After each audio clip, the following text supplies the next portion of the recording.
बिस्मिल्लाहिर्रहमानिर्रहीम। अस्सलाम वालेकुम वरहमतुल्लाहि वबरकातुहू। उम्मीद है आप सब खैरियत से होंगे। हम आपको खुश आमदीद कहते हैं अपने चैनल इस्लामिक हेल्थ पावर में। आज हम इंशाअल्लाह आपको स्नीज़िंग से आगाह करेंगे। छींकने के इस्लामी तरीके, छींक का बकसरत आना, छींक का बिल्कुल ना आना, ये वो चीज़ें हैं जिससे इंसानी सेहत पर अच्छे बुरे क्या असरात होते हैं बताएंगे। बहुत से लोग नाक की सोजिश वगैरह से बहुत परेशान नज़र आते हैं। आइए जानते हैं सबसे पहले छींक आने के इंसान को क्या फ़ायदे हासिल होते। छींक आने से दिमाग के फाजिल रतूबात खारिज होते हैं। छींक आने से इंसान फालिज जैसी बीमारी से महफूज रहता है। छींक आने से सरसाम से हिफाजत होती है। इजी प्रेगनेंसी में छींक फ़ायदा देती है। आम तौर पर छींक का आना सेहत की अलामत होती है। कभी कभी का आना इंसानी सेहत के लिए बहुत ही फ़ायदेमंद है, मगर बाज़ औक़ात छींकों का आना एक मर्ज़ बन जाता है और मरीज़ परेशान नज़र आता है। जब इंसानी जिस्म में कोई ऐसी चीज़ सांस के ज़रिए या खुराक के ज़रिए दाखिल होती है तो रद्द अमल छींक होता है। छींक आने के कई असबाब हैं। तेज़ बू, गर्द गुबार, तेज़ धूप का लगना, धुआं, ज़ुकाम की इब्तिदा, नाक या गले में सोजिश। बाज़ लोगों को खुशबू से एलर्जी होती है। नाक में जलन, नाक में सुर्खी मुआयल हो जाती है।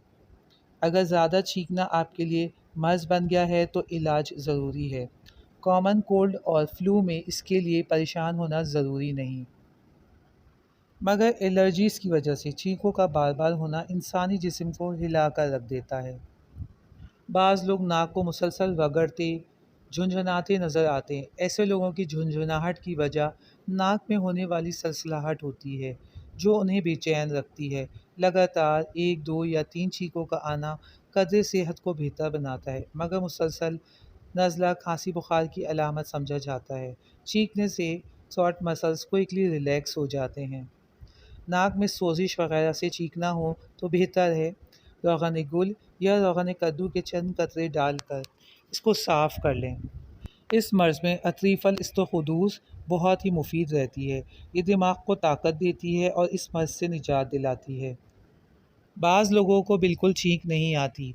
ये दिमाग के खुश्क होने की अलामत समझी जाती है। रतूबात की कमी होती है। इस पर ज़बरदस्ती छींक लाना। बाज़ लोग नाक के अंदर कोई घास फूस तिनका डालकर छींकते हैं, जो इंतहाई ख़तरनाक हो सकता है। नाक में ज़ख़म डाल देता है। छींक लाने के लिए मुफीद चीज़ नक छींकनी है। जवारिश जालिनूस फ़ायदेमंद है। छींक को ज़बरदस्ती रोकना ख़तरे का बायस हो सकता है और मुंह फाड़कर छींकना इंतहाई नाजेबा।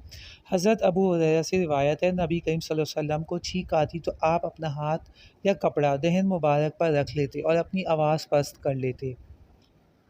आज जो ये कोरोना का मर्ज़ फैला है, मास्क का इस्तेमाल और फासला रखना, इस बात को समझ लेना चाहिए कि नबी करीम सल्लल्लाहु अलैहि वसल्लम के तरीक़े मुबारक पूरी इंसानियत के लिए बका का ज़रिया हैं। आपने हर शोबे में इंसान की रहनुमाई फरमाई है। छींकने का सुन्नत तरीका अपना लें। छींक आने पर अल्हम्दुलिल्लाह पढ़ें। ये आपको बड़ी बीमारी से रोकती है। इसको ज़बरदस्ती रोक कर बीमारी को दावत ना दें। अल्हम्दुलिल्लाह सुनकर सुनने वाले को चाहिए यरहमुकल्लाह का जवाब दे। उम्मीद है आज की वीडियो आपको पसंद आई होगी। मज़ीद इन्फॉर्मेटिव वीडियो हासिल करने के लिए हमारा चैनल सब्सक्राइब ज़रूर करें, बेल आइकन का बटन प्रेस करें। अस्सलामु अलैकुम वरहमतुल्लाहि वबरकातुहू।